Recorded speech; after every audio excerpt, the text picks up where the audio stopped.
Right, shall we just get started? Whenever you are ready, my friend. I'm 10. What did you want to be when you were 10? What did I want to be when I was 10? I wanted to be a vet, actually. I don't know why. I just thought, there was a program on when I was a kid where they had trainee vets, so trainee veterinarians, and they would save dogs, and they would they would help calves be born.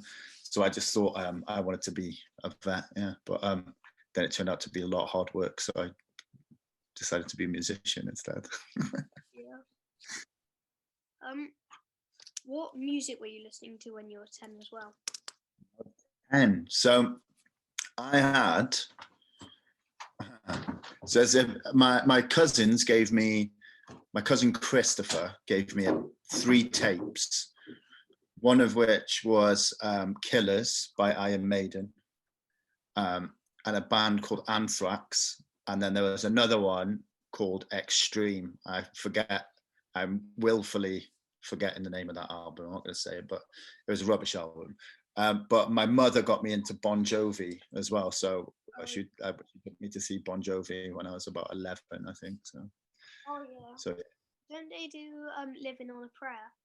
They do Living on a Prayer, yeah. So I saw them in Cardiff, in what used to be the old National Stadium, Cardiff Arms Park, when I was about 10 or 11, and they had Van Halen was supporting them. So I saw Van Halen. So it was pretty good. Yeah, but in my house, my mum was really into like old rock and roll, so like Elvis Presley and Motown. So we had lots of blues and lots of Motown. So, which I still listen to a lot. I love Motown. Yeah. How would you describe the St. Pierre snake invasion?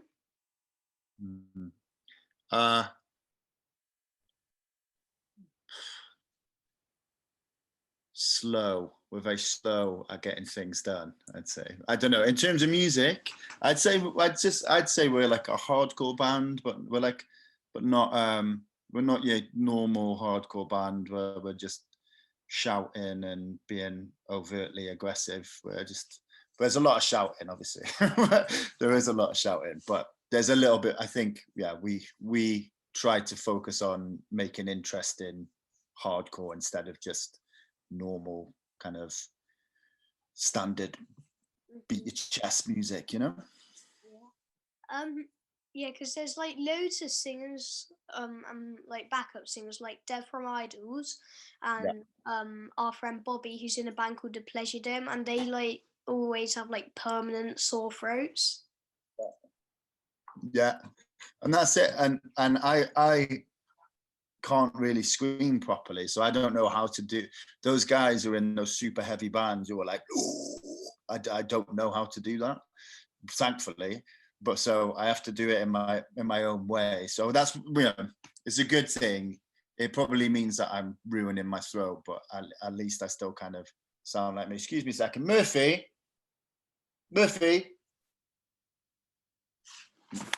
My dog is in the recycling. Are you in the recycling? I don't know if you've seen my dog, actually. He's massive. Oh, no. Ready? There he is. Right, Murph. Beautiful. Come on, you're not going in there. There's paint in here. Come on. Sorry about this. Right. There we are. There you go. Up. Idiot. Yeah.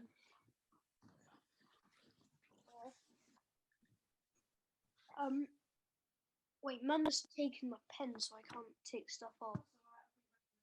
Okay. Where does the band name come from? So, the St. Pierre is an actual place, which is in the French Isles. So it's near like Bermuda, and it was there was a disaster. There was St. Pierre was at the foot of a mountain called Mount Pelée, which was a volcano.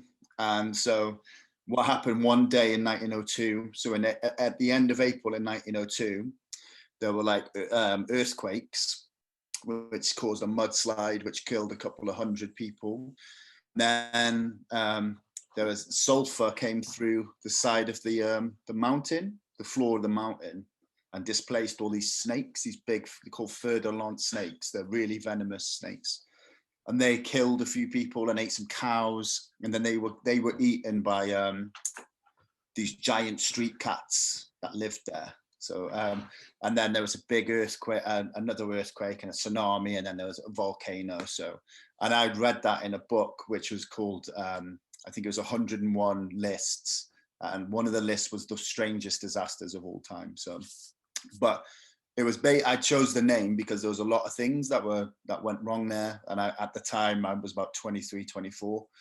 That was similar, but it was meant to be like a positive thing where you can, if you want to do the things that you want to do in life, then sometimes you're going to have to make sacrifices. Sometimes things are going to be hard, but if you keep your head down and keep working hard, you'll eventually get there. So, yeah. So that's, it's quite long-winded, but yeah. What's your dream venue to play? Oh, dream venue. I don't know. I really don't know.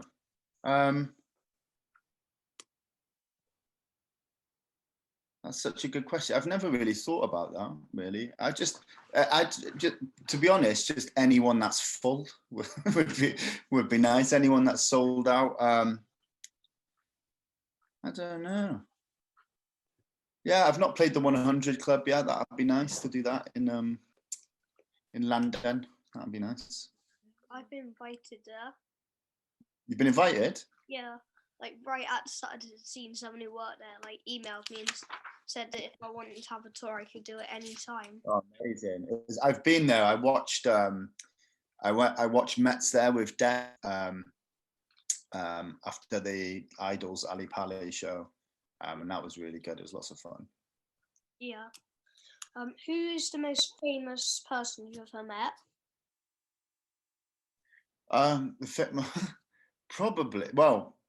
Probably Joe Talbot now. You know what I mean? Which is quite bizarre because I've been friends. I've known him for a long time. But yeah, he's very famous now. Yeah. I can't think of anyone else. Oh, I'll tell you who I did meet last year. I met Benny Wong, who is one of the Avengers. Have you seen Doctor Strange? Yeah. There's the I think it's the guy who guards the book. Oh no, he is the guy who has one of the globes. I think he manages like it's a restaurant, but he's one of the guys anyway. He's in Avengers as well. So he was at a wedding I was at. Yeah. Oh yeah, I think I know. Doesn't he play Wong? Say again? Doesn't he play that one guy? Wong, that's it. Yeah, he's Wong. Yeah, so he was at He was at my friend's wedding last year. So I turned up and he was like, "Oh, there's an Avenger here," and I laughed. And then there was actually an Avenger. I was behind him in the queue for the buffet. So he didn't recognize me, which I thought was rude. But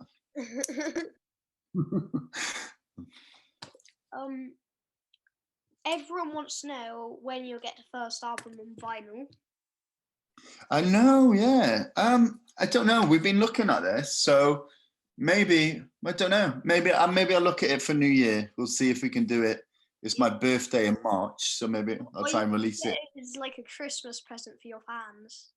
I'd like to, but I think it would take a lot. I think it took about 3 months for our second album to get done on vinyl, so I think it would take a little bit longer, and I'd have to speak to a guy. There's a guy called Alex Bertram Powell who did the artwork for that. He's really good. He's in a band called Anta. I don't know if you've heard of them. No, They're Bristol, but they're a really loud, heavy band. So I'd have to get him to kind of format the art. But yeah, no, it's definitely something we're going to do. Yeah. But hopefully next year. Right. You've also played with Mclusky in the last few years. What's better, being part of the band or being frontman in St. Pierre Snake Invasion. Oh. So what's better, being in Mclusky or St. Pierre? Yeah, no. Is it better being the frontman or being in the band? Oh, I think personally, I think it's better being in the band. I prefer, believe it or not, because I'm aware that I'm a big show off. But I do prefer just to be the bassist because there's less pressure, and I don't have to worry about singing. It's like singing it can be hard, it can be really tiring, whereas you're just playing bass. Not that I'm not trying to insult bassists here, but when you're playing bass, you can just enjoy yourself a little bit more, Yeah. So, but I love both. I love doing both. I wouldn't choose one over the other, but just because it's more fun to have a dance with playing a bass. I'm also a bassist. So do you have any tips? Not really. I mean, I'm not. I'm completely, all of the instruments I play, I'm self-taught, so I don't really have kind of technical tips. But all I would say is just keep playing and keep playing and keep playing and keep playing and keep playing, and and it depends on what you want to do. I mean, I've got really tiny hands. So so I realized really quickly that I was never going to be good at guitar, like really good at guitar or bass. So I just learned how to write songs instead.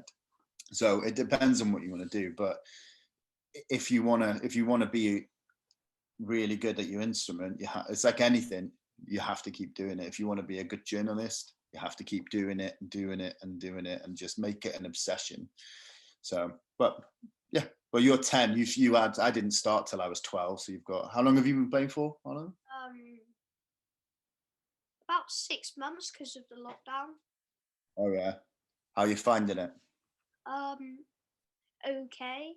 Like, yeah. I didn't have that much time being taught. I only had a few months because the lockdown happened. Okay. And have you got a bass? So you've got a bass at home, have you? Yeah, I've got a bass over there. Yeah. So I would just YouTube has got all sorts of videos on how to use your pick. And are you using a plectrum or are you using fingers? My teacher tries to get me to use fingers. Yeah. I mean that is proper bass playing. So yeah, you can look at, you can always look online for videos. There's loads of stuff on there that I wouldn't be able to do, but I'm sure you'll pick it up really quickly. Yeah. Stuart J. Kong on Twitter asked if he can borrow your wallpaper stripper. My wallpaper stripper? Yeah, you can. Yeah, I refuse to do any wallpaper stripping ever again in my entire life, because that's all I bought a house for my wife 4 years ago, and all I seem to have done is painted and stripped wallpaper and stripped banisters and sanded floors. So yeah, he can have it. I'll sign it if he wants it as well. Right, who are your music villains? Villains. Do you know what? I don't think I have any anymore. I used to. So I used to really dislike Ed Sheeran, and I really dislike Razorlight and Libertines, and I used to hate bands that they focused a lot on how they looked instead of what they wrote. I hated bands that were into kind of like that kind of I'm a drug taking rock star kind of ethos. I really hated that. But now because I think I'm older and I'm chilling out. I don't really see people as villains. I just think people have made decisions perhaps that I wouldn't have made, and as long as they're happy doing that, then that's totally fine. I think that they call this growing up, but I don't know. There's still some bands that I think are rubbish, but I don't. It doesn't offend me as much as it used to. I used to be really kind of upset, but that was usually because I wasn't as successful as I wanted to be. So I was projecting that disappointment onto other people's success, which is not healthy. So don't do that. There's a life lesson. Don't do that. John Newton from John has asked what it felt like to be outshone by a near 10-year-old William at last year's 2000 Trees Festival. What's the story there? So there was so last year at 2000 Trees, we played, there's a song, the last song on our last album is called I Am the Lonely Tourist. And in that song, I play a melodica, which is Dev from Idol's melodica that I borrowed 4 years ago and still haven't given it back. So I'd said that we were going to play that song. It was written initially to be a song on the album, and it was never going to be played live because it's very slow and, you know, nice. And I didn't think anyone would like it. And then a lot of people we played it at our album launch, and had a lot of like big muscly hardcore guys telling me how beautiful it was and how much they loved that song. So I thought, do you know what, we'll do it at 2000 Trees. And I told people on Twitter to bring kazoos so they could do the melody. So so then when I got the melodica out on stage, I was like, has anyone brought a kazoo?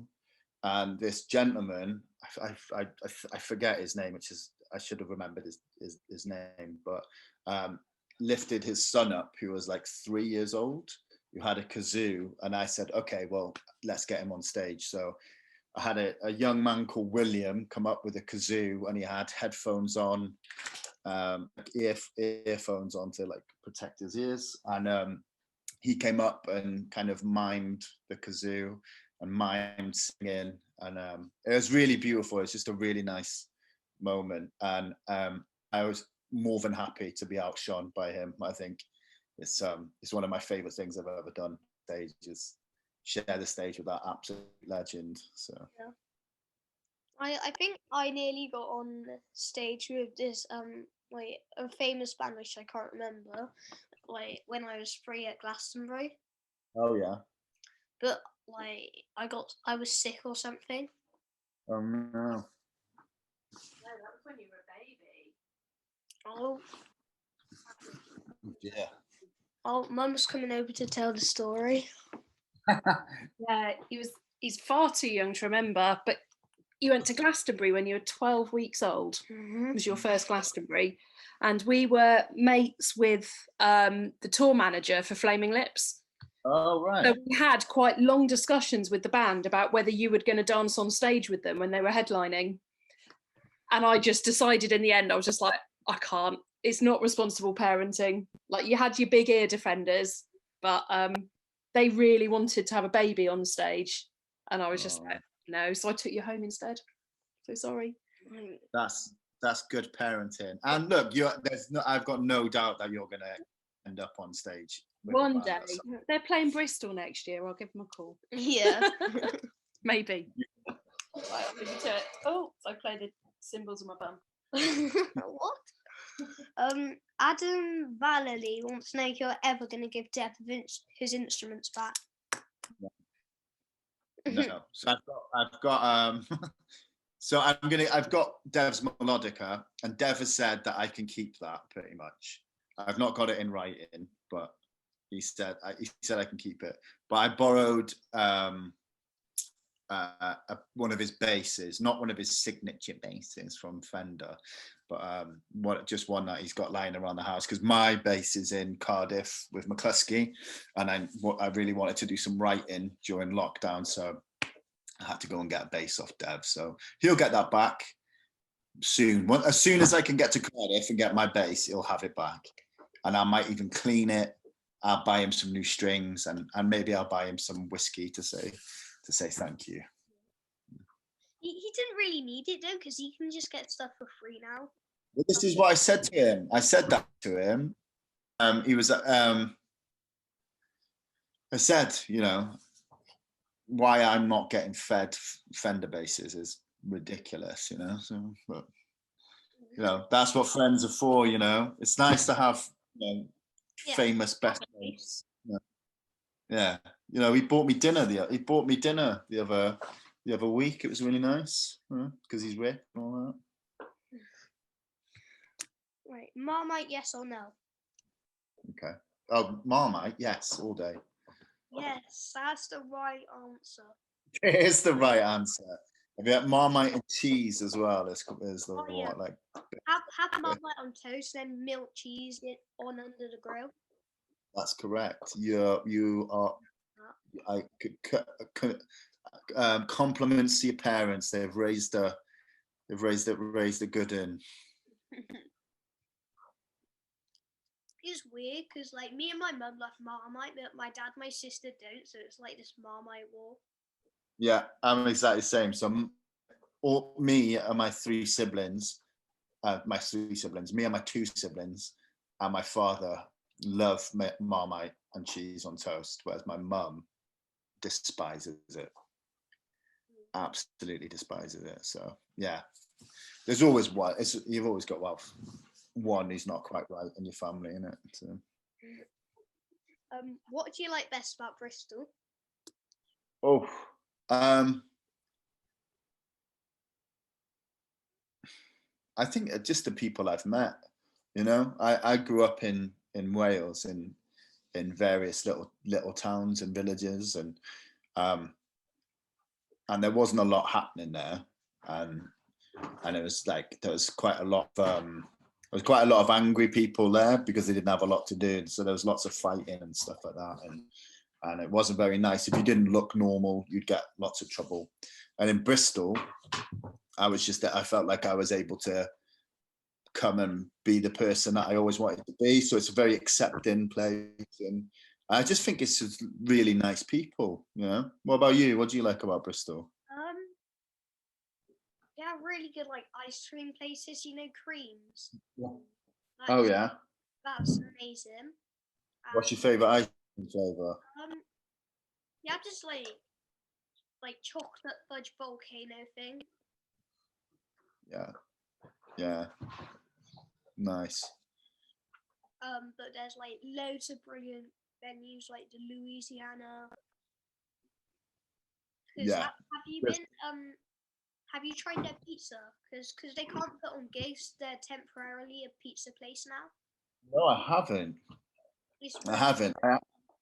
I have it on good authority that their arancini balls are quite spectacular. Bless you. My friend Bobby said that they're the best arancini balls he's ever had. This dog is absolutely. So they've stopped doing those. Have they really?